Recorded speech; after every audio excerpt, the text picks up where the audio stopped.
me go ahead and add Brian as my lovely co-host. Gosh, thank you. Yeah. I can't believe I'm so upset about the last meeting where I left and came back and forgot to double check the record. So we only recorded the first 10 minutes, but not the important part. So it's like, what the heck?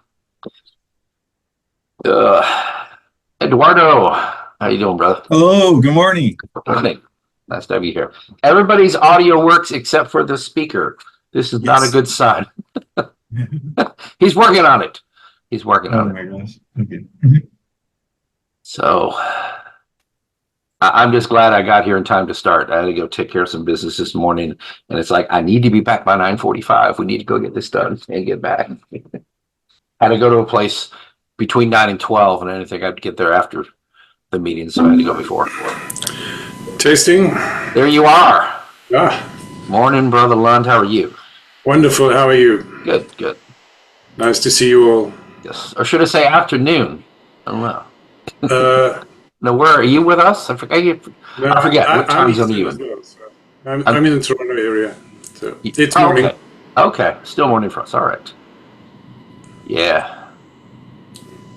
Alrighty. Well, let's see. That's still early.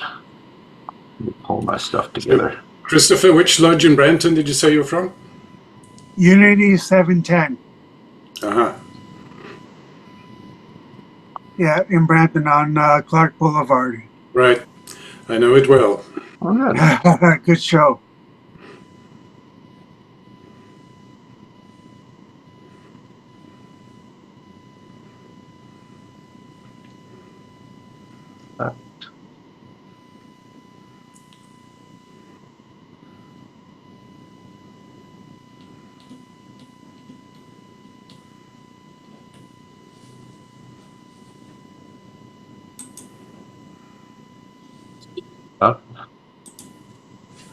So the last meeting went really well. I really liked the talk that Brother Hill had written, and I just feel sorry it didn't get recorded. But those who were there enjoyed it. He's an excellent speaker. He's written a number of papers over the years, but his voice is kind of going. He in the Q&A you could tell that it's like he wasn't really up for reading it himself, so I had to read it for him. So, but that went over well. And we had our stated meeting for February for Virginia Research Lodge last Saturday. That was really good. Brother London, and there was confusion, Rob, because people are like, wait, that's John Lund, and it's London. It's like, no, John London is 17th. Rob, I think I put John Lund and John London. And I said, no, that would be Rob Lund and not the same person. But he gave a great talk on Masonic ciphers, basically with the Royal Arch, with the Ark of the Covenant and the symbols of, reading the ciphers on the side of the box. And it was very, very well, very good presentation. And then almost everyone went out to lunch afterwards. There's a nice Italian place down the street that we all went to, and we hung out there for like another 2 hours. So it was great. Good fellowship. Nice. I really like that. I mean, I like that better than just serving in the dining hall, because like it was more intimate. Everybody was there at the table, and we're all just joking back and forth and all. A lot of good fun. So, Eduardo, where do you hail from? I'm from the General Morrison, Toronto. Okay, another Canadian. All right, and Frank, how are you doing, Brother Frank? If you want to unmute and say hello. Hi, can you hear me? Yep. Yep, I'm from Unity Lodge 710 in Brampton, Ontario, Canada. Oh, okay. I sense a theme. Brian, we're outnumbered. Well, maybe I should say I'm outnumbered. I don't know. Depends on how you still view the Canadians. Yeah, I'm with my allies, mate. You're outnumbered. Oh, okay, that's it. All right. Well, we still have more bombs, so y'all just shut up.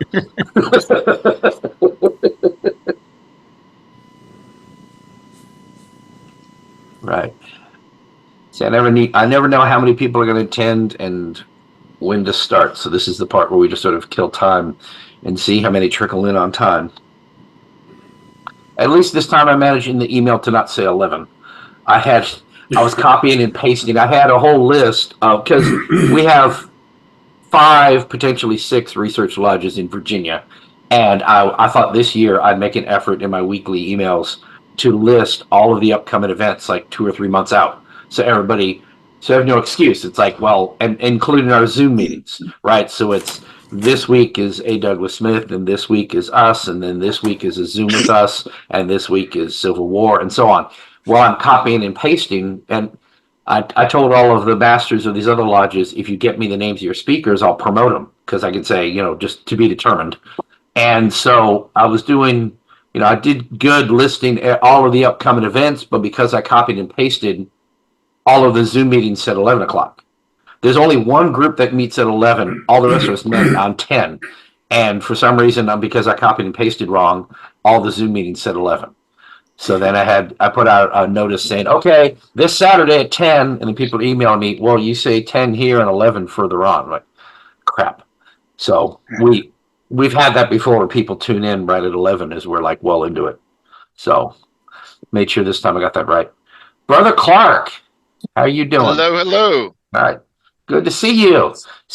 Brother Clark actually made it in person to our Virginia research meeting, which was very nice. It's good to have you there. It was great to be there. Yep. All right. And let's see. Brother Basim, how are you? Hello. All right. Where do you hail from? Montreal. Well, Laval. Aha. Brother Cordova, another truck driver. See, isn't this awesome? We're like, we got a whole subculture of Masonic truck drivers tuning in. How you doing, Oscar? Good to have you with us. I see a delay. It's like I do this, and then I see my hand move. All right. All right, it's 10 o'clock, so good morning, everyone. Welcome to Virginia Research Lodge number 1777's unstated meeting. Today is February 24th. My name's Chris Douglas. I am the senior warden and all-around web guy for Virginia Research Lodge. And I'm trying to put in the chat. There we go. I just put in the chat several links for you. We have the first is our Facebook page. If you're not a member of our Facebook group, please join us. Next is our website where we have all of our papers. Then a link to our unstateds. These Zoom meetings are on YouTube after a reasonable amount of time. I think I have a couple I need to go put out there. And then our new YouTube channel, just for the Research Lodge, which is still being populated. So if you want to subscribe to both of those, we're going to start moving things over to the other YouTube channel. And then my email, if you're not on Facebook, to sign up for our research papers. If you're not already signed up, please sign up. We send a weekly email with research papers collected from mainly Virginia Research Lodges, but other places too. Today's guest speaker is Brother Robert Lund. He's already put a link to his books in the chat if you want to make note of those. Morning, Brother Joyner. Good to have you with us. Morning. Good to be here. Hey. All right. Good crowd coming in. And Brother Kurt, good to see you as always. Good to see you, Brother Chris. All right. So we're up to 13. That's not too bad. So giving people a few more minutes to come in before I turn over to Robert. Robert was a guest speaker last year as well, correct? Yeah, this is his second appearance. So good to have you back here. For those who are paying attention, we have 16 unstateds planned this year, and I actually have all of them booked, which is quite a feat because normally I'm scrambling to fill them a couple months ahead. So I went ahead and said, let me just get the whole year booked out so I can stop stressing over getting speakers. We may add some more because I didn't line up any panel discussions. So I filled in all the spots that weren't taken by another one of our research lodges. But if I have to, I'll have one of these when they're meeting. You can't help it. So we may have more during the year. But we'll get off to a good start here in 2024. This is our third so far this year. So I think we're doing pretty darn good. Is it our fourth? Third? Fourth? I forget. I think it may be our, I don't know. Anyway, this is our third or our fourth of the year, so you're doing really good. So let's see. Okay, we are at 14 people. I'm going to go ahead instead of, if anyone wants to say hello or any announcements you want to make before we go to our speaker, want to just say hi. Give you all a second. Okay. All right then. All right, Brother Lund, if you want to go ahead and introduce yourself, you can go ahead. Oh, you're going to, do you have a presentation? It's all going to be talking, I'm afraid. Okay. You'll have Okay, that's to fine. watch this ugly mug for a while. Well, we'll muddle through. Okay. All right. Go ahead and take it away then. Okay, brethren, good morning and thanks for attending. I am very worshipful Brother Rob Lund from Kilwinning Lodge in Toronto, Canada. I'm a past assistant grand chaplain, currently named secretary of the lodge, although I'm handing that business over to somebody else, fortunately. I've been chairman of our district education committee for a number of years. I've presented a lot of lectures around the district and outside internationally, written a lot of articles, and I've produced a few books, a link to which you'll find attached. So let's get started. So we're talking about an esoteric interpretation of the first degree. Now, this analysis of mine is based on the Ontario ritual, which is basically the same as the United Grand Lodge of England's emulation ritual, used in most of the other English-speaking countries, so UK, Australia, New Zealand, South Africa, Canada, etc. But there's enough overlap, I think, to make this talk meaningful to everybody. So, and I must say, this talk has changed many Masons' perspective on Freemasonry. And some have said it's even changed their lives. So I hope that it does something for you. So I want to ask a question. You don't have to answer, but what is Freemasonry to you? Now, there is a definition in the Ontario ritual, which I'll get to in a while. But just think about that. So Albert Pike, who I'm sure you've heard of, gave this definition. He says, Freemasonry is the subjugation of the human that is in man by the divine, the conquest of the appetites and the passions by the moral sense and the reason, a continual effort, struggle, and warfare of the spiritual against the material and sensual. So this definition of Freemasonry may sound strange to some, but I've come to understand that this is what the rituals of craft are all about, and it's an appropriate introduction to what I'm about to present. You'll find that there are three levels addressed here: body, mind, and spirit. And we'll come back to that. I've always sensed that our ritual had a deeper significance than what appears on the surface. Through my association and study of Rosicrucian, Theosophical, and Hermetic teachings, I came to recognize phrases, analogies, allegories, and symbols from these esoteric bodies and their ancient teachings.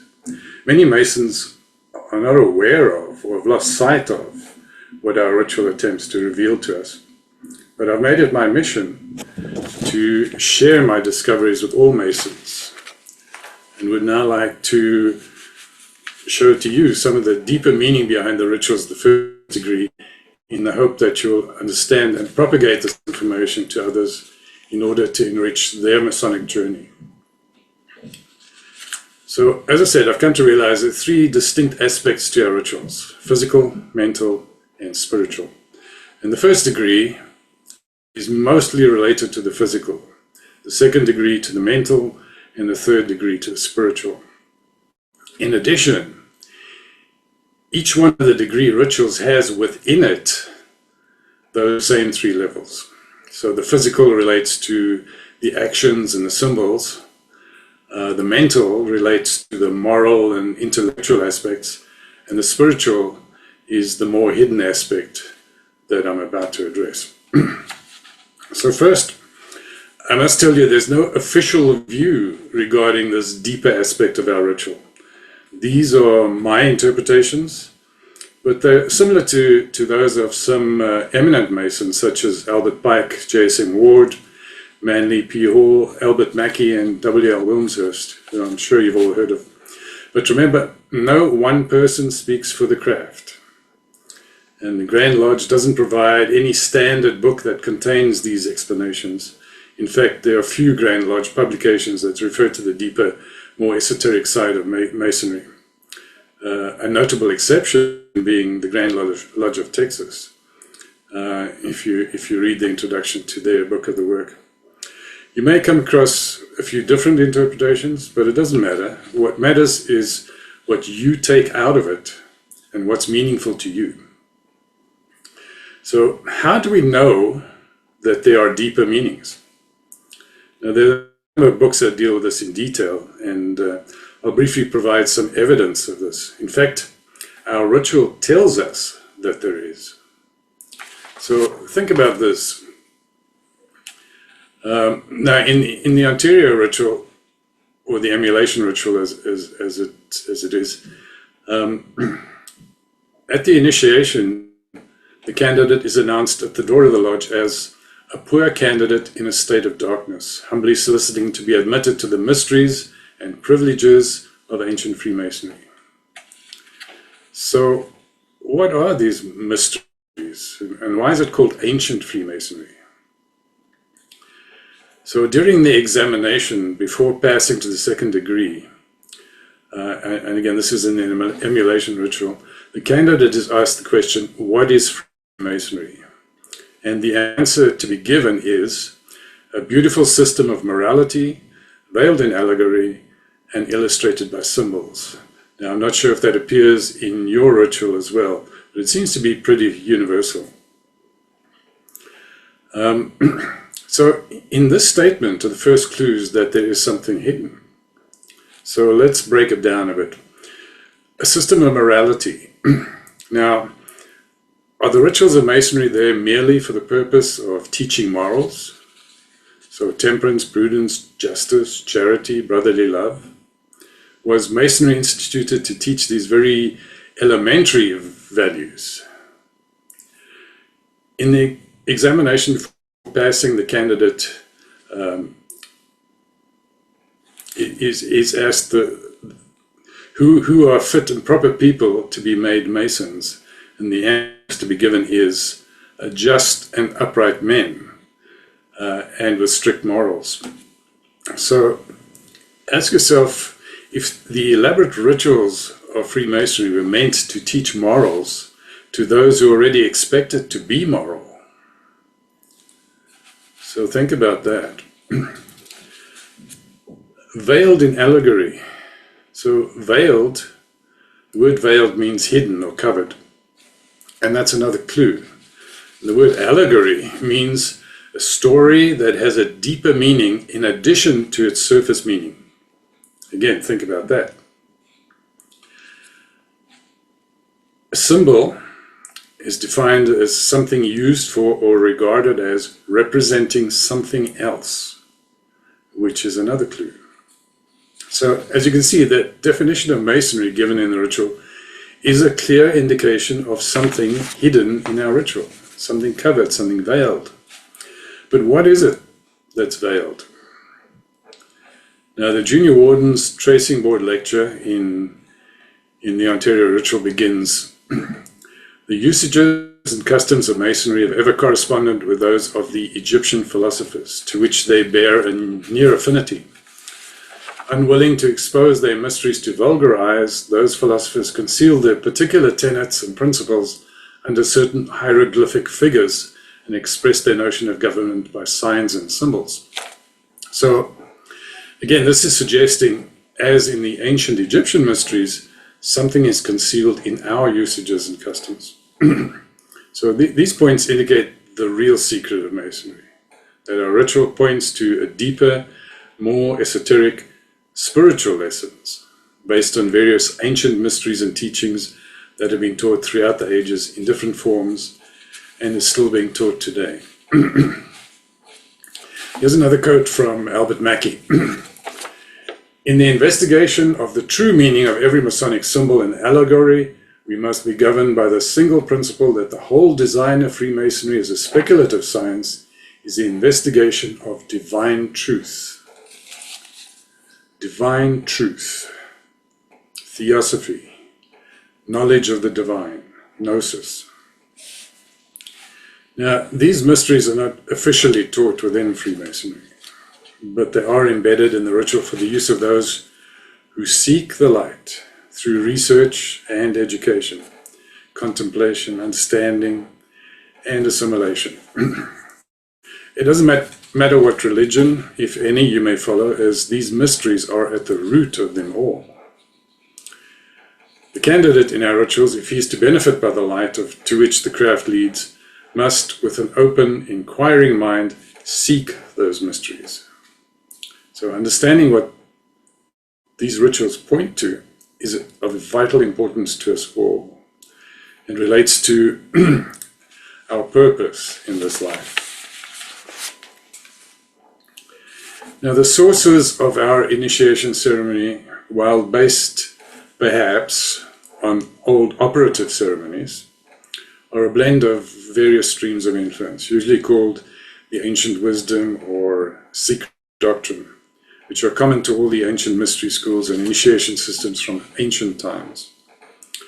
These are combined with elements from more recent systems such as Hermeticism, Kabbalah, Rosicrucianism, Muslim Sufism, Christian mysticism, Buddhism, Theosophy, and others, and drawing symbols and teachings from them all. Excuse me. Now, researching these mystery teachings, and there are many books regarding them, it becomes clear that all these sources have been promoters of the same mysteries, and that they proclaim the same truths. Many of them also have rituals with layered meanings, and many correspond to our degrees. And some of the founders of Freemasonry, as we know today, were Rosicrucians, who are teachers of the ancient wisdom. And now, having studied their teachings myself, I can clearly see the signposts embedded in our ritual. And I encourage you to do your own further research to verify this for yourselves. I'll go so far as to say that it will be the most important thing you do in your life. Now, time doesn't allow me to elaborate on this last statement, except to say that that is how you will find light. So let's now look at the ritual.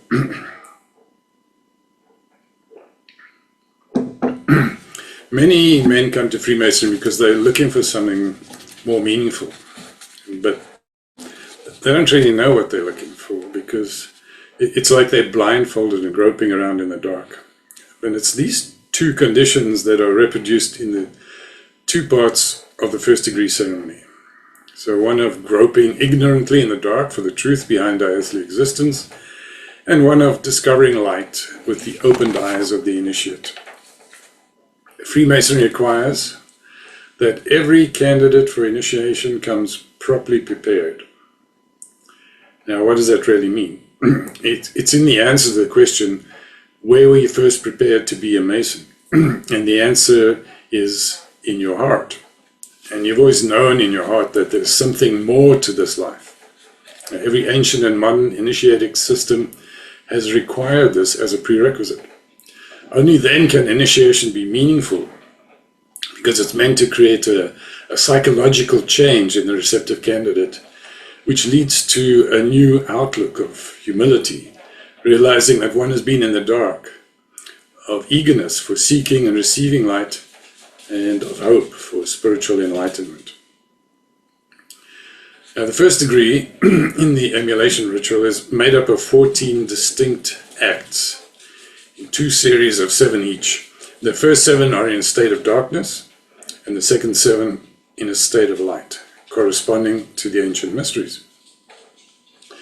The number 7 is a special number in all the mystery systems and has many important illusions. Now, it's very important to understand that the lodge or temple referred to throughout our ritual in this spiritual sense is a symbol of our own individual being. And the lodge officers, they represent various aspects of ourselves. Now, if we interpret our rituals in light of this, we'll find that it reveals an entirely different aspect of the purpose of our craft. It provides a blueprint which can be used to build our own spiritual temple within. It provides signposts pointing us to the knowledge that will prepare us for developing our higher spiritual consciousness. So let's now look at some of the ritual of the entered apprentice degree in light of this view. Now, outside the door of the lodge, the candidate's change of clothing into humble pajamas prior to the ceremony is symbolic of the mental unclothing required of him to leave the old trappings of the outside world behind and wearing a new attitude of humility. From the convenient room adjoining the lodge, the candidate is led to the door of the lodge, but the door is tiled. So, and this symbolizes that he cannot gain admission to this new life without his guide. In other words, on turning from the world outside to the world within, his first discovery is to find his way blocked by the door of the lodge. Now, entrance can only be gained by knocking on the door. And in some Masonic jurisdictions, the candidate himself must provide the knocks. To me, this is more meaningful than the way it is at the moment, as it symbolizes the candidate seeking admission. And part of the symbolism has been retained, though, as when the candidate is made to knock with his fist at the warden's stations. The door of the lodge symbolizes an obstructive element within himself, his past habits, prejudices, and preconceived ideas. Now, the candidate should recognize that any opposition to his own spiritual advancement must be overcome. First, by seeking entrance with a new attitude, and second, with some help and guidance. And also, he cannot enter without permission from the master. Now, the master is representative of our own master principle, and we'll touch on that again later. Now, after the candidate is admitted to the lodge, he's received in the point of a sharp instrument. This symbolism we dealt with later. Then, on his knees, he's queried as to where he places in trust in circumstances of difficulty and danger. What are the difficulties and dangers? So, the answer is supposed to be in God. And a candidate for an initiation to the secrets and mysteries of his own being should possess trust in the universal laws of the great architect. Otherwise, grave risks of failure exist for an unqualified person to rashly run forward towards experiences for which he is unsuited and unprepared. The candidate then rises from a position of humility and is told to follow his guide, who represents his inner guide, or that still small voice inside, on which he can truly rely with firm but humble confidence. And this is an important teaching of the ancient mysteries. The journey around the lodge is a symbolic representation of the candidate's own life journeys in the world outside, so prior to initiation, into a new world within. Now, being in darkness, he doesn't really know where he's going. Though in a state of darkness, he's not alone. He's aware that he has with him an enlightened guide. The significance being, as I've already indicated, that every traveler on this path has within himself his own invisible guide. And I'll state again that this is a very important concept. In the course of his symbolic journey, he's led to each warden in turn with a repetition of the knocks previously given at the door of the lodge. Now, these represent not only his request to come out of a state of darkness, but also overcoming his own self-created obstacles. It also represents the awakening of other aspects of himself, his psyche and intellect, or body and mind, represented at this point by the wardens. and we'll deal more with that a little later again. Now, after both wardens, and remember the psyche and the intellect, have assured themselves of the candidate's fitness for advancement to the east, which is the source of light, he is certified as such and presented to the master. And remember, master principle or spirit for initiation. But before the master accepts him, the candidate is required to affirm three things. That he seeks the light voluntarily for its own sake and not from any unworthy or material motive. That his objectives in seeking it are knowledge for himself and a desire to make himself in possession of that knowledge of more extensive service to humanity. And this means that the enlightenment of initiation is not to be for his private benefit only. It must become of importance for the general good. And I should mention that service to humanity is important in most mystery schools. And then thirdly, that he'll persevere in the path about to be disclosed to him, which means perseverance throughout his daily life with all that the ceremony really represents, his spiritual development. The candidate has now completed his journey around the lodge, which symbolizes the end of his darkened wanderings in this world. During his life, he's passed blindly, though never without unseen guidance, through places and experiences, sometimes of darkness, that's represented by the north, sometimes of more or less enlightenment, the east, south, and west, yet entirely ignorant of where he was going, or what the purpose of his life is. He's then guided towards the east, which represents the source of light in all the ancient mysteries, as a candidate properly prepared to receive the light. Now, the candidate is made to approach the altar with 3 steps. The steps of 5, 12, and 9 inches actually describe a Pythagorean triangle with the ratio of 5, 4, and 3. Now, 3 is an allusion to, firstly, the law of the triangle, which is taught in the ancient mysteries, which states that one side of a triangle represents the origin, another the recipient, and the third the result. Secondly, it alludes to the alchemical representation of first matter.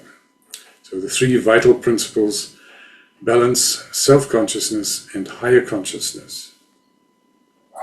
And 4 alludes to the 4 basic elements: fire, water, air, and earth. 5 alludes to the 5 stages of development: mineral, plant, animal, human, or enlightened, or ascended as it's sometimes called. These principles are found in yoga philosophy, but time doesn't allow further explanation of these here. So the altar holds the volume of the sacred law, and is therefore considered to be a sacred place. Now, this applies to the altar itself, as well as the area immediately surrounding the altar.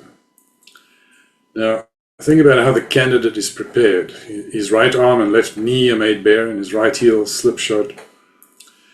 Why this mode of preparation? Now, if you match that with the candidate's position at the altar, in taking the obligation, the candidate's bared parts are in direct contact with this sacred area. Traditionally, the mystery schools and all sacred orders require a vow of silence and secrecy from the candidate before initiation and entrustment with any secret information. And the reasons for secrecy and for being solemnly obligated to it are much deeper than the need for silence about the secrets of our order. You should be aware that silence and secrecy are imposed more in the interest of the individual himself than in the fraternity, which would hardly suffer from any disclosure. And the mystery school teachings and his own experience will teach him later on the deep personal value of silence and the peril of unwise speech. So a peril pointed to in the penalty of the obligation. So what it really represents is that Knowledge of the ancient mysteries and its practices is very personal. It's a difficult concept to be communicated in words, and if done so, can be misunderstood and misinterpreted by those not familiar with them. Esoteric orders will typically cut off communication with those who reveal secrets to the uninitiated. But the real symbolism of the penal clause relates to the severing of communication between his lower aspects and his higher consciousness. The mystery schools teach about 4 lower aspects and 3 higher aspects of humanity.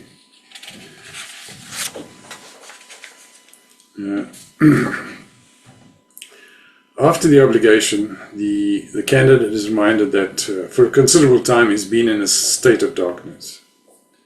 And this doesn't merely allude to the few minutes during which the candidate has been hoodwinked for symbolic reasons. Remember that the whole ceremony is allegory, and it dramatizes in a way the entry of all men upon their mortal existence, and that the whole of that existence has, until now, been spent in a state of darkness. The Master's command, "Let there be light," therefore implies, let there now be an awakening of a higher consciousness. Now, the clap of hands, which all the Lodge Brethren engage in at the moment of restoration to light in the emulation ritual, is a signal for the candidate to wake up, to become truly conscious. To the candidate, it should mean a sudden waking up, a newly found spiritual awareness, which enables him to realize, before I was blind, now I see. When a child's born into this world, it takes a while before its consciousness becomes adjusted to its new environment and for it to focus its vision. Time and practice are required before it can accustom itself and its eyesight to its surroundings. Similarly, with spiritual rebirth, the candidate transitions into an awareness of something having changed in him, of an illuminating nature. He knows that there's been a shifting of his consciousness from a lower to a higher level, a feeling of the start of a deeper understanding of the universe and a greater awareness of the divine consciousness.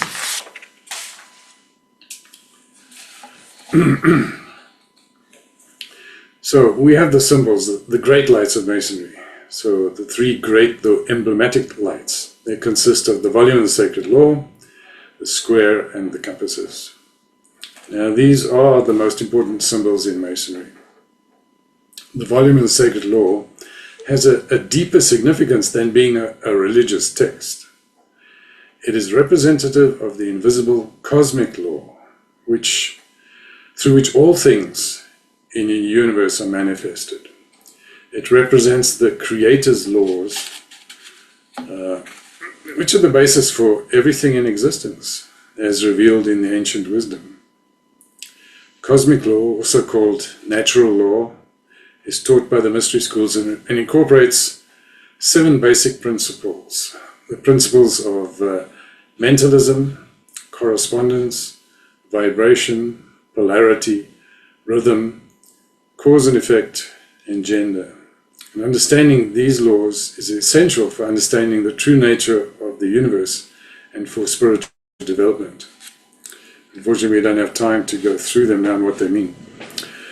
The compasses, resting upon the volume of the sacred law, represent the divine cosmic principle, so issuing from the Creator into manifestation, both cosmically and in the individual. So time doesn't permit further explanation now, but it also represents the candidate's spirit. The square, in this context, represents cosmic matter, in which the divine principle takes form physically. It also represents the candidate's material being, or lower nature. Now together, three great lights reveal the cosmic purpose. So of spirit and matter working in unison according to cosmic law to construct a perfect universe and develop perfect beings, in order that those beings can eventually return to the Creator which is their purpose on earth, as taught in the ancient mysteries. The points of the compasses, being concealed beneath the square in this degree, imply that the candidate's spirit is at that time overlain and prevented from full function by the tendencies of his material body.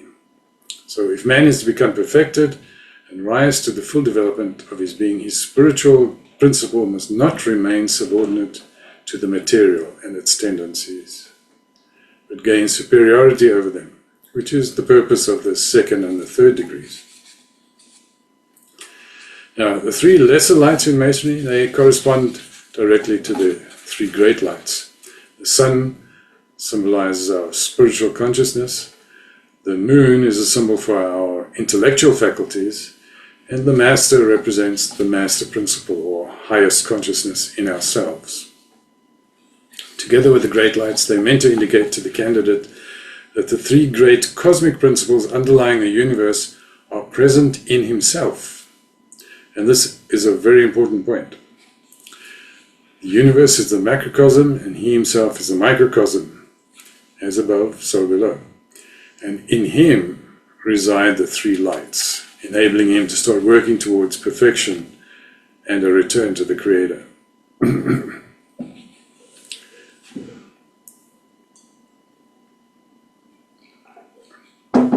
Now, before the candidate is entrusted with the secrets of the degree, he's told of certain dangers, which is already past, actually. He's shown the sword and the cable tow. I'm not sure if they have this in the American degrees. The sword is a symbol of certain spiritual perils, mentioned before, of a person rashly rushing forward upon the path of spiritual experience for which is unqualified and unprepared. The cable tow represents an umbilical cord, with the candidate having been born into Masonry, but cannot be separated from his guide until he's seen the light. It also represents the spiritual death that would result from retreating from that path once one has become aware of it. The secrets of this degree are explained as consisting of certain signs, tokens, and words. These, of course, are figurative emblems of them. It's what they signify that constitutes the secrets. And that significance is left for the candidate to meditate upon, understand, and assimilate into personal practice. Only that way will you really learn and begin to understand why they're called secrets. They can never be orally communicated, except in symbolic form. So just as a successful businessman he can never convey the secret of his success to someone who has himself not practiced it. So the secrets of spiritual progress are learned only by those who actually live them. The Working Tools lecture tells us that skill without exertion is of little avail. So they're pointers to spiritual progress rather than confidential communications of secret information. The sign of this degree, which is the penal clause, is not physical but mystical. And I've already explained this, but I'll repeat it here. Its meaning is that the violation of the obligation may result in the lower self being cut off from the higher self, and as a result, preventing further progress in understanding cosmic truths, as if they are buried in the sands of the sea.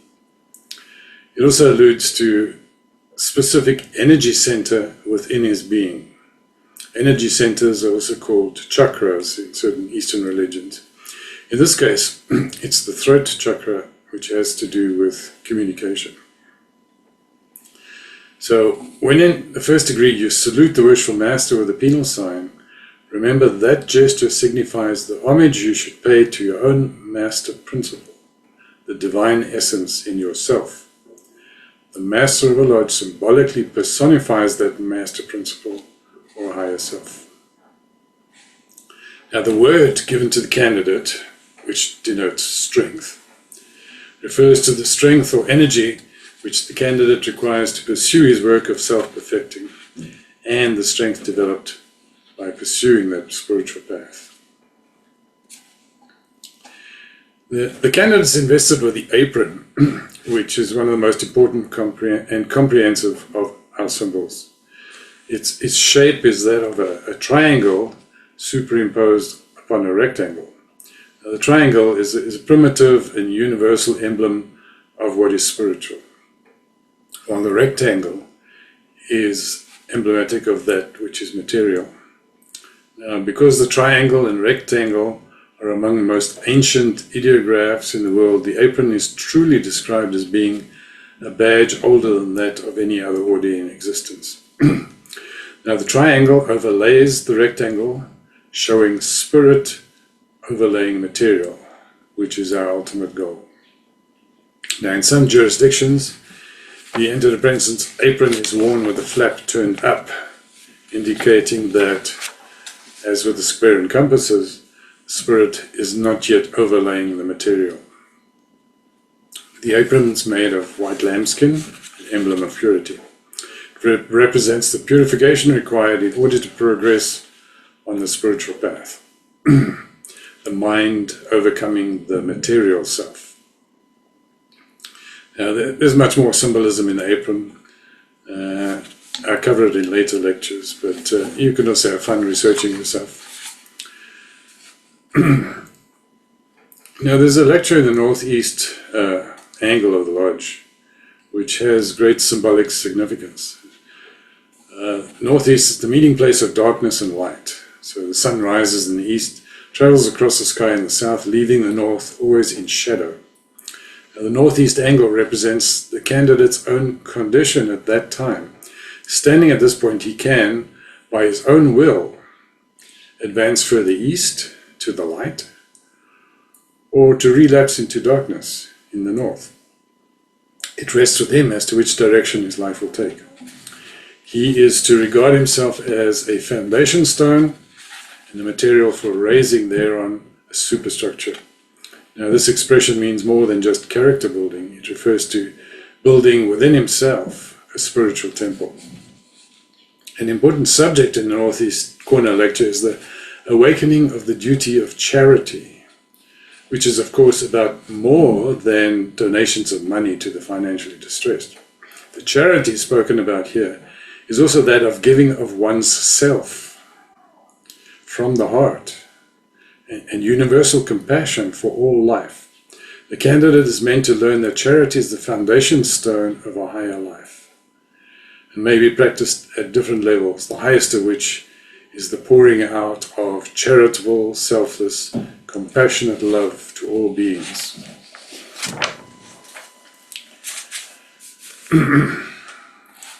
Okay, just remember that the real lodge referred to throughout our rituals is our own being. Now, the tracing board lecture given by the junior warden refers to the form of the lodge. So it's the way in which human nature has been composed and constituted. So the length, breadth, depth, and height of man's own being. His body and spirit are holy ground upon which he should build the altar of his own spiritual temple. The west side of the lodge represents the rational mind, material-oriented, sense and reason. The east side represents man's spirituality. The south, being midway between east and west, is where rational understanding and spiritual intuition meet, and where intellectuality can attain its meridian. The north is the physical sense, the lowest perception, the place of darkness and ignorance. Now, the depth of the lodge, from the surface of the earth to its center, and even as high as the heavens, as quoted in our ritual, refers to the difference in depth between the superficial consciousness of our earthly mortality and the divine degree of consciousness resident at man's spiritual center. It also implies that the range of consciousness possible to us when we've developed our potentialities to the full is infinite. And I want to mention that the concept of the center is so important that it's covered in all 3 degrees. However, we won't be discussing it in this lecture. Now, the lodge is supported by three great pillars: wisdom, strength, and beauty. Wisdom is gained by an increase of knowledge and perceptive faculty and understanding, which leads to gaining mental strength and confidence, and developing grace of character and conduct, and an inner beauty of spirit. Now, these pillars also allude to Kabbalistic teachings of the tree of life. A further note on wisdom and knowledge: we are charged to make a daily advancement in Masonic knowledge, and also to study as much of the liberal arts and sciences as we can manage. The covering of a lodge, a celestial canopy of diverse colors, represents man's ethereal nature. And the symbolism here refers to what is learned in the ancient wisdom. But again, we can't go into that now. The candidate will discern that there is a mystical ladder of many rounds or staves. That is, there are numerous paths or methods by which one can move towards the spiritual light. And of the three principal ones, the greatest of these, the one that comprehends them all, is charitable love. And one who reaches the summit is approaching divine consciousness.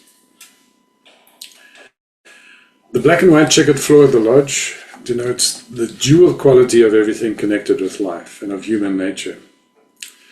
Everything material is characterized by inextricably joined opposites. So good and evil, light and shade, joy and sorrow, positive and negative.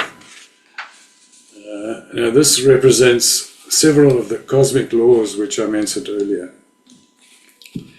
When we stop perceiving them as opposites and realize that they are a unity, in other words, two aspects of the same thing, and one cannot exist without the other, then a kind of a transcendental balance is achieved, which is symbolized by the indented border around the checkered pavement. This symbolism of duality is taught in the ancient wisdom using the triangle. So again, two angles are the opposing elements, creating a third balancing force. The indented border is also a symbol of divine providence. So the meaning of this can be found in one of those cosmic laws I mentioned, the principle of mentalism. And I'll leave that to you to research. The opening of the lodge, the opening ceremony, has some significance and should be kept in mind. Now, I know the Ontario ritual and the American ritual are slightly different, but the 7 officers, so 3 principal and 3 assistant, and the Tyler, represent the 7 aspects of one's being, as taught by the mystery schools. Now, when mentally and spiritually interactive and coordinated into a unity, they constitute a perfect lodge or a perfect being. The knock of the master's gavel to call the lodge to attention, and the repeat of those knocks by the wardens, represent the master principal calling you to attend to and control your own actions. That is the psyche, represented by the senior warden, and to keep down the impulses of your lower nature, that is the intellect, responded to by the junior warden. The senior deacon, carrying the messages and commands of the master to the senior warden, is the link between the spirit and psyche, and the junior deacon, carrying the messages, commands of the master from the senior to the junior warden, is the link between the psyche and the mind. The Tyler is the outer sense, the link with the outside world, and keeps out unwanted influences. The inner guard is the inner sense, the link between the mind and the outer sense nature, and evaluates incoming influences. And it should be understood that the 7 principal officers are also an allusion to the 7-fold nature of our being, as taught in the ancient wisdom, which consists of physical, etheric, astral, lower mental, higher mental, intuitional, and spiritual. I wish I could go into those now, but it would take a lot of time. So based on what I've just told you, I hope that next time you go through the opening of the lodge, you'll see that it's more than just a mechanical ritual, and that you'll understand how this should be reminding you how to prepare yourself for spiritual advancement. So, from this examination of ceremony, we can summarize its purpose. The ceremony of our first degree is a comprehensive portrayal of the start of all Masons becoming spiritually conscious. First half is designed to restore to light in the spiritual sense, a candidate who seeks light from the heart and comes prepared in mind and person to receive it. The second half of it is meant to teach him, having been brought to that light, how to develop himself so that he may emerge from his former darkness. The apprentice stage of Masonry is one of purification, education, self-control, which every brother must work out for himself and live out for himself in his own way. There's no lodge instruction book for this. There are books that will guide one, but no amount of book knowledge or instruction from others can teach him what can be learned only from his own will, experience, and effort. Though the heart may conceive and the head devise in vain, if the hand be not prompt to execute the design, which comes out of the ritual ceremony. Progress in this journey requires humility and perseverance, or repeated efforts. It also requires not looking at matters of the inner or spiritual life with the same eyes as those of the outer or material life. One cannot apply common sense to the mystical teachings. They must be spiritually discerned. There's no room for unenlightened opinion, skepticism, and non-spiritual perception. So this concept is stated eloquently in this quote from Walter L. Wilmshurst, one of my favorite Masonic authors. He who enters the lodge in quest of light should leave all his previous learning behind him with his garments and loose the shoes of personal opinion off his feet. He should think of himself as a child and as being taken into a world of new sights and sounds, and where new ideas and even a different logic obtained from those with which he has previously been familiar, and where he must begin to recast his ideas in his life. If it will not, he will but continue to darken his own light, and the craft can teach him nothing of value, whatever titular rank he may attain in it. Hopefully, you will view this ritual from now on with a different perspective and use this as a way of moving forward towards further spiritual consciousness and growth. How you do that is mainly up to you. However, remember, seek and you will find, knock and the door will be open to you. So, I've only scratched the surface of the ritual and really just hinted at what the ritual truly represents. I leave it to you to go and discover more. Are there any questions, brethren?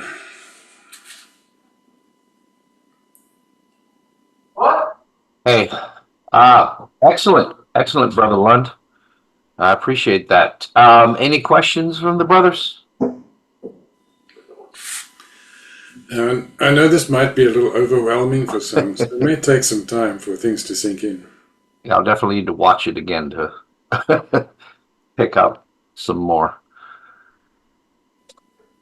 Any questions or comments from the group? I have one. When you went into the apron and the triangle versus the square, I've noticed some, I think it was the women's lodges, they seem to wear the triangle pointed upwards. Right. And I've never seen that before. Can you explain that? Yeah, there are other jurisdictions. In the UK, for example, where the apprentice has to turn the triangle up.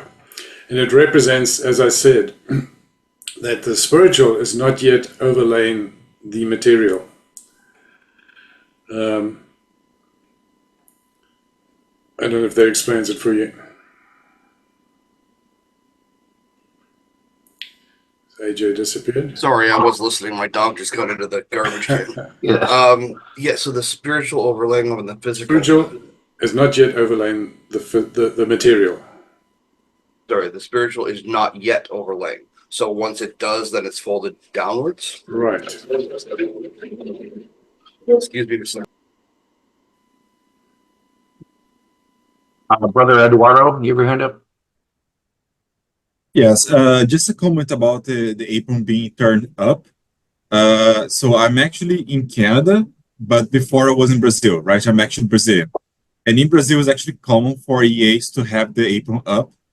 And they say one of the reasons they gave as a possible meaning of the symbol is that it's almost like a shield. So it's, especially in the beginning when you're young, you need some extra protection. So it's almost like a shield in the beginning. And then they grow up, they develop more, and they go to an FC or Master Mason, and then the apron goes down. Yeah, so you could use that as an allegory for what I just said. Thank you. Other questions, comments? I looked on Amazon and it looks like your books are under Robert B. Lund. Is that correct? Yeah, that's correct. Yeah. Okay, thank you. Please, if you're all interested, we would appreciate it if you want to take a look at his books, purchase them for yourself. I definitely would. I'm happy to help any Masonic author here. We have no issues with hawking people's books for them if they have an interesting topic. Love to explore them to more people. So I should just tell you that this talk that I gave is one of two that I do for the Entered Apprentice degree, or for each of the degrees. There's one just on the ritual, which is what we did, and there's another just on the symbols. Now, some of my books will contain both of those combined, so it's an easy way to collect all the information you need.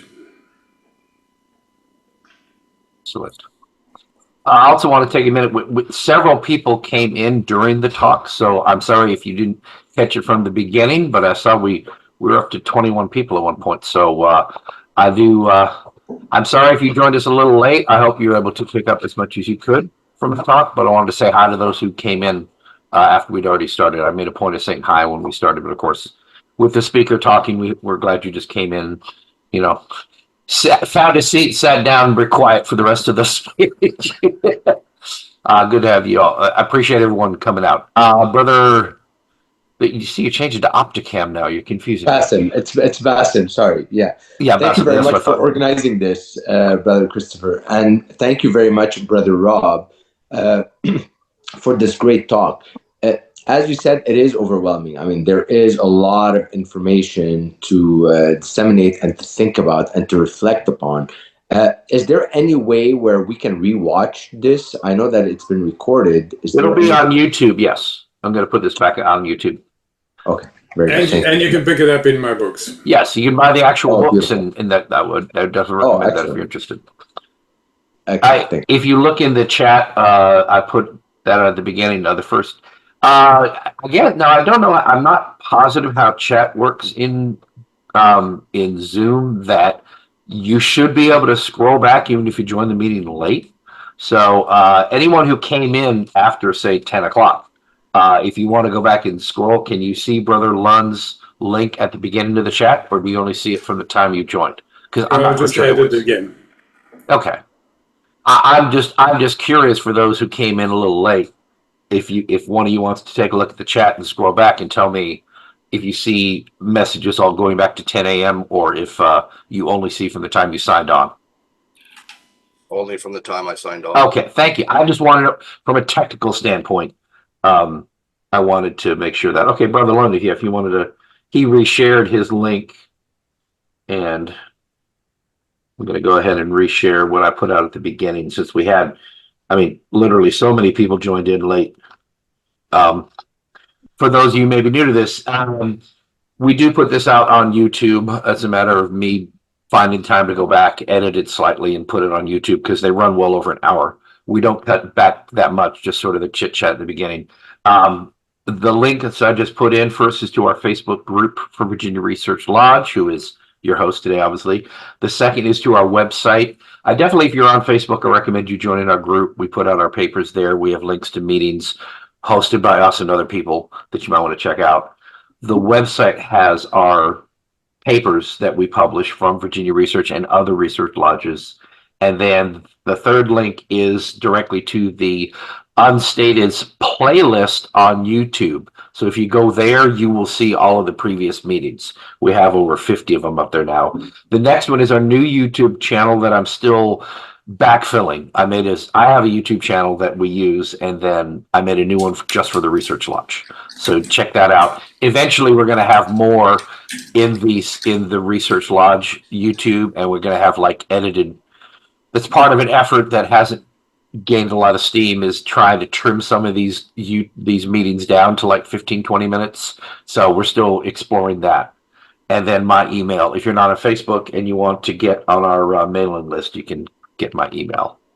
So we have a lot going on. There's over 200, and I think we're about to get to our 250th research paper that we've been publishing for 4 years every week. So we have a weekly email.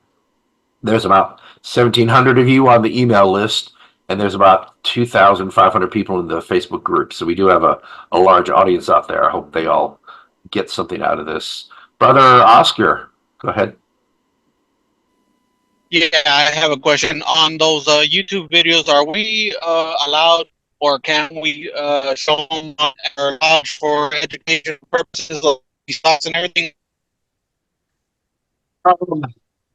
Yeah, you certainly can watch them if you wanted to play them before a group. We don't mind. I mean, it's out there on YouTube for people to see. So definitely, if you have a group that wants to get together and do a group watch of a video, we don't have any issue with that. I would encourage. I think it was one of the other lodges in our area actually tuned in for one of our recent YouTube meetings, and they all sat in the lodge and watched the unstated meeting, which is really cool. So, and you are welcome to take our research papers and share them if you want to email them to your brothers. If you want to read any of our, now, just so I'm clear, virtually all of the papers we put out there, someone wrote a paper, went to a research lodge, and gave the talk before a tiled meeting. So the vast majority of them are fit for consumption. There's only a handful I've had to not publish because they do get into ritual. I think we're getting very, very close, Brother Lund, to Masonic ritual here. I think there might be some people say, oh, you can't talk about that. So I think you're very good about conveying the ideas without getting into the secrets, but this is kind of close to the edge. I'll say that. But anyway, all of these papers were, someone stood up in lodge in the 80s or 90s or whatever and gave this talk, and maybe there were 20, 30 people in the audience, and that was great. Maybe they never give that talk again. Now, 20, 30 years later, I'm sharing it on the internet with the rest of the world. I think that's awesome. So I've taken more than one of these and presented it in lodges in my area because I think they deserve a reread. And if you want to download one and read it to your lodge, the only thing we ask is that you give, because it's in the title, who wrote it and where it was first presented. That's all we ask, so they have proper acknowledgement. We do not give permission to take our research papers and publish them like on your website or in, if you got like a newsletter or anything else.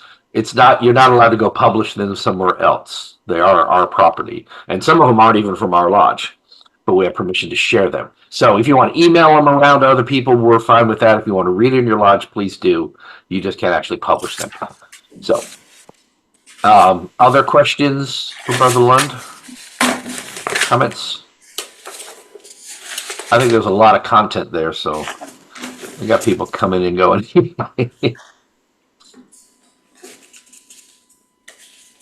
Anyone? Okay. Hopefully people absorb this. I will do my best to get caught up. I know I'm at least 2 or 3 meetings behind on getting them on YouTube. If you join us on our Facebook group, I do keep announcing everything that's coming up. We publish our events there. I share the research papers there, and you can download them. And so we try to make a lot of content available. If your lodge is doing something Masonic related, or you want something that you want to promote, I encourage you on our Facebook group, make comments, make posts. We love to have more interactions. There's a lot of top down where we're putting down information all the time. We're one of the busier groups, but not a lot of people are putting out content. So we would welcome more people adding their own content and starting discussions. I see discussions on other Facebook groups, and usually they're kind of trivial, like points in, points out on your rings and kind of silly stuff like that. So I would like to encourage more intellectual discussions on our Facebook group. Ask a question, see if you can get a dialogue going. I'd love to have more discussion of these topics.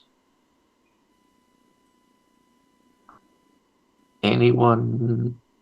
Any other comment? Anybody got anything in general you want to announce? You want to say hi to the group? What have you?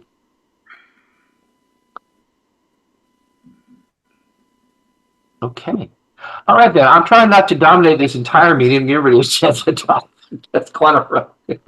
I do appreciate everyone coming today. If you're not, when you do visit YouTube, please like and subscribe. If you're watching me on YouTube a couple of months from now, whenever we get it up there, please like and subscribe. We really appreciate that. Our next, for those of you, I do have an ongoing list. If you're on the Research Lodge mailing list, I do put out what upcoming events are for the other research lodges. I want to make sure I promote them best I can. George Washington Lodge of Research meets on March the 2nd. I don't have their speaker yet. March the 9th, which is 2 weeks from today, if I look at my calendar, yes. Brother Parvez Tarani, who has spoken before to us, will be here at our Zoom meeting, and his topic will be the Great Pyramid, Tomb, Temple, Textbook, or something else. He's given a couple of previous talks about Masonic architecture, and it's very interesting, and I hope you all can join us for that. There's a new, I mentioned there are 5 research lodges in Virginia. I don't know for the other states, our countries, how many research lodges you have. But we have 5 in Virginia. We're getting ready to start a 6th in Blue Ridge, which is in Blacksburg, basically the western part of the state. They're looking to go under dispensation from the Grand Lodge as soon as that gets approved, and they'll become a fully chartered lodge by the end of the year. Brother Lund, so which Grand Lodge are you under? Is it Ontario or? The Grand Lodge of Canada in the province of Ontario. Right. And so your provinces are broken out as what? Are they like provisional Grand Lodges, or how do you categorize them? I think each province has their own Grand Lodge. Okay. But there is an overall Grand Lodge of Canada, correct? No. Oh, there's not. Okay, so you are separate. You're separate Grand Lodges, just like in the States. Correct, okay. yeah. So how many research lodges in your Grand Lodge? Do you know? I do not know. I know there are some, but I have no idea how many. Okay. All right. Brother Bassam, where you're from? Also from? I'm sorry. Where are you from again? Quebec. So Laval and Quebec. Yeah, the neighboring province to Brother Lund. Okay. And so, do you know how many research lodges you have in your Grand Lodge? No, I don't, unfortunately. But one question I had for you. So, how do we get on your mailing list? You can just, if we're friends on Facebook, you can just send me a message, or you can email me. I'll put it in the chat there. Okay. Yeah, I have it. Thank you. Please do. Love to have you on there. And there's a link in every paper. All of the papers, primarily it's every week, generally or on Monday or Tuesday, I put out a new paper, and I have a little discussion about what it is, when it was written, and then I always have a link to our next Zoom meeting, or if we have an actual in-person meeting for the Research Lodge, I promote that too. So if you want to know when the next Zoom meeting is, those papers, those emails will tell you. So I try and keep people apprised through that. If you want to bookmark the URL for this Zoom meeting, it's the same URL every time for the last 3 years. So I've got it set up with using Tiny URL, and it's a recurring meeting on Zoom, which means I never have to give out a new link. It's always good. So if you bookmark that link, you can always use that to get to our meetings. So that's, I want to make it easier. I don't want people to have to try and connect to an old meeting or whatever. I want to make it simple. Brian, in the Grand Lodge of England, how many research lodges are? Do you know? And you're on mute. Not many, as far as I'm aware. Okay. No, that's not strictly true, Brian. Go on in. Okay. Hello, Michael. Hello there. Good to see you all. Right, just introduce myself to everybody. Michael Hearn. I'm a member of UGLE, a number of lodges there, and also, for my sins, Scottish lodge as well, of which you can see the 4 VSLs. Cool. Each particular province will have a research lodge. I'm a member of one in Sussex, of which we have 5 research lodges. In London, there's as many as 14 research lodges. Wow. So each particular town might very well, in each province, might very well have 2, 3, or 4 or 5. You see that, depending That are on research lodges? yes, research lodges. It's very popular. So, Interesting. Michael, where's the research lodge in Cornwall? You tell me. I've no idea, that's what I'm asking. I don't. You tell me. There will be what you call a Cornish Masters Lodge. So, in fact, they're not called research lodges. They're called Not really. No, as I say, you've got to look further into the name. In some instances, it might be just a name of a lodge that has been repurposed to become a research lodge. Okay. And the only way you find that out is largely by accident. You see that. Okay, let me ask you this, Michael. Then, are your research lodges chartered or structured differently from any other Blue Lodge, or they just happen to do a lot of research? Well, basically, they are chartered as past masters lodges in that you can only join it if you're a past master of a lodge. That they encourage, the province in actual fact encourages, and that also means that you can in actual fact prepare and present Masonic papers, because not only is there a pool of Masons and senior Masons, I myself do actual papers, and I've presented them at international conferences in Edinburgh and other places in London. And it depends largely on the membership, and also what the membership in actual fact want in terms of, say, for example, the master might say, when I was in the year, chair in the year, I spoke largely about Masonry in the Arabian Peninsula and the Gulf. Why? Because I'm a past master of a lodge in Scotland that used to meet near to that area. And also I've written a lot of papers that have been published in the Square magazine, and also the Grand Lodge of Scotland yearbook, as I say, over the years on that particular issue, in order to document that particular historical aspect, as I say, of Masonry, because otherwise a lot of the people would have passed away to the east and all that information would have been lost. So there is a database or vestibule, I said, of that information. Sadly, a lot of the lodges have in actual fact closed, particularly in the Gulf states. Thank you, Michael. Specific reasons. Anyway, I'll stop there, Christopher. All right. Yeah, I wanted to clarify, because maybe my question wasn't clear. Yeah. In Virginia, for example, all of our lodges that are chartered under the Grand Lodge, you elect all your officers and you make Masons. The purpose of a Blue Lodge is to make Masons. That's right. Yes. The research lodges specifically are chartered. They do not raise candidates. They do not confer any degree work. We only meet 4 times a year. I know England's a little different. You have many lodges that don't meet 12 months a year. In Correct. Virginia, it's typical that they meet 12 times a year. Yeah. But the research lodges only meet 4 times a year generally, and we only provide research papers. We are not there to make regular Masons. So there is a major distinction. I don't think what you're describing is the same animal at all, but that's okay. I appreciate Well, your up in input. Scotland, I mean, the Lodge Felix, of which you can see the 4 VSLs, we can initiate pass and raise brethren as Right. per our bylaws, but it costs a lot of money. Right.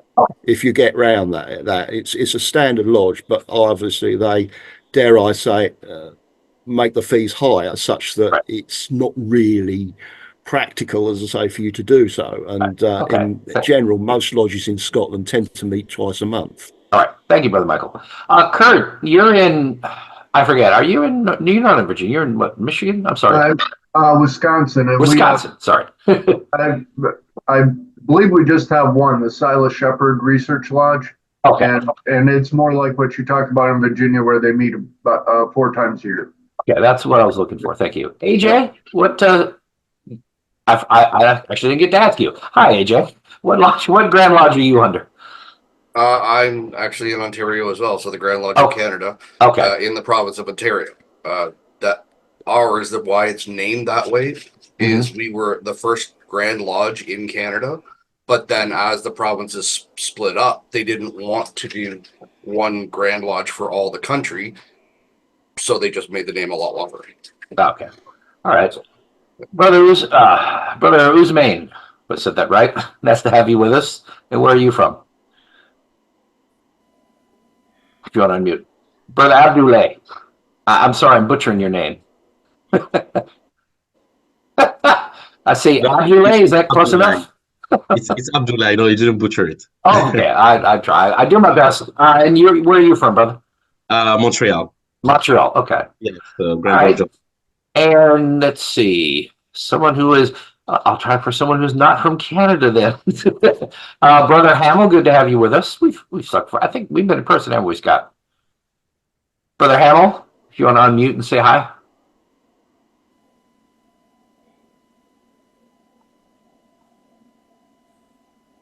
Nope. Oh, okay. All right, Brother Ian, where do you hail from? Also from Montreal. Montreal. See?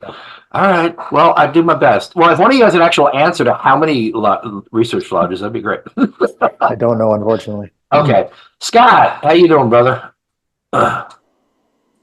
Hey, can you hear me? I can hear you. Yeah. Where you from, brother? Prince George Lodge and Grand Lodge of Virginia. That's right. Okay. I forget. Did we meet in person yet, or have we just only met online? I believe we've met at Grand Lodge maybe once or twice. That's what it was. Okay. Good to have you with us. Yes, sir. So, okay. So, well, I've covered Virginia, so I'm trying to get from the other guys. Brother Cordova, where are you from? I'm from Grand Lodge of Texas. Oh, excellent. And yeah, okay, I know this one already. There's one research lodge for the whole big old state of Texas. One research lodge. As far as I know, yes. And do they meet elsewhere in the state, or where are they based out of? Are they like Dallas or Houston or something? Or one of the major states, major metro areas, but they meet all over. They float around. So what city they'll are they? Meet in Arlington. They'll meet in Houston. They'll meet in Dallas. Okay, El Paso. good. Yeah, where is your Grand Lodge based? My Grand Lodge is in Waco, Texas. It's in Waco. No, Yes. Okay, so the Grand Lodge is based out of Waco. Okay. Yeah. The Research Lodge, I don't know where it's based off. I'm not a member of the Research Lodge of Texas yet. Yeah. Okay. All right. Yeah, I found that interesting that they only have one, and we managed. That's one of my goals is to go and document all of the research lodges in the different states, just to contrast and compare. I do know that there's two things I know. We have 5 coming up on 6, and that New York is jealous because they only have 4. So we might see New York spring a few more.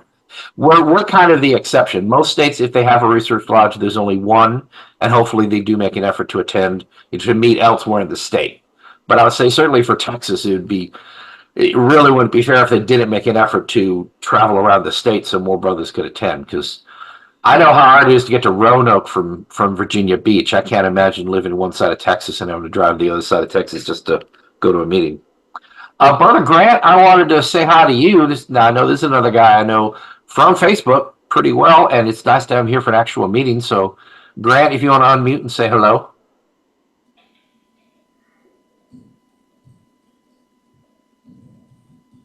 Okay. Give you a minute. And the brother with the phone number ended in 9598. I didn't catch you earlier. If you want to come off mute and say hello. The guy who's on the phone, who is not on his computer, who may not be paying attention right now. Chris, I think I may have found an answer for you about the research lodges in Canada. Yes. I've been Googling every different site I could think of, and I've only come up with one in all of Canada, and that's in Calgary, Alberta. Okay. King George Masonic Hall. Okay. Well, I think one is pretty much typical. There's Grant. How you doing, brother? You want to unmute? He's going to try. One more try. You're still muted. There. How you doing? Me. So does this meeting start at 10 or 11? 10 o'clock. Okay, I thought your email said 11. That's why I was late. It did a while ago, and I sent a correction, but yeah, I was explaining that earlier. I messed up when I was copying and pasting. So these always start at 10. Oh, okay. So that's my fault. I'll be more punctual next time. Good to have you with us. And where do you hail from? Well, right now I live in Orange, Virginia. Okay. But I used to live up in Fairfax area. Okay. Okay. So I belong to A. Douglas Smith Research Lodge. That's right. Okay. So I'm a life member up there, but I belong to Day Lodge down here, and Andrew Jackson Lodge is my mother lodge. So. Right. Well, I am going to hope to make it to A. Douglas Smith, possibly this year. So hopefully I'll see you there. I'll let you know. Well, I don't live up there anymore since I live. Oh, you live in Orange. Well, now Orange is whereabouts? Orange is just outside of Charlottesville. Oh, okay. Okay. Yeah. Well, you get, well, okay, so let me ask you a question. Which is closer to you, Richmond or Winchester? Richmond. Okay. Well, then come to our May State then. We'd love to see you. Yep. I mentioned that because, and normally Robert is here, our worshipful master this year. Robert is a member of Winchester Hiram. And in fact, it's just me and Michael so far. We have 3 or 4 members of our lodge, the officers, who are from Winchester Hiram. So we are going to have a call communication for Virginia Research up in April, up in Winchester. And I'm looking forward to that because I want to see the frescoes that lodge has on the walls. There's some beautiful paintings up there that I've read more than one research paper about describing them. So I want to see them for myself. So that should be good. There's some beautiful paintings done by a brother at Widow's Son's Lodge. Yep. Mark Chapman that does those and stuff. So he has one for each one of the degrees, plus he has some for the Royal Arts degrees. Awesome. And they're really, really beautiful. You can check it out on their website. Yep.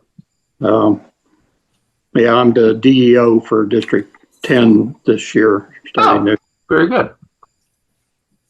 So, but glad to be with you. Yes, appreciate you coming out. So the brother on the phone ends in 9598. If you're still listening, what's funny is I can't even chat with him. I can send a chat to everyone or to direct message to specific people, but because he's on the phone, I can't chat with him. So, hey, Chris, do you know how they would come off of mute on phone as they press pound or star or something? They may not know how to come off. I honestly don't know. That's a good question. Let me see. I'll ask to unmute. I don't know if that's going to do anything. Oh yeah, and Ian's still with us. Yes, Ian. You asked how often do you host these meetings online? Typically, it's we try to do 2 a month. Okay. So if you're on our Facebook group, I post them there as events.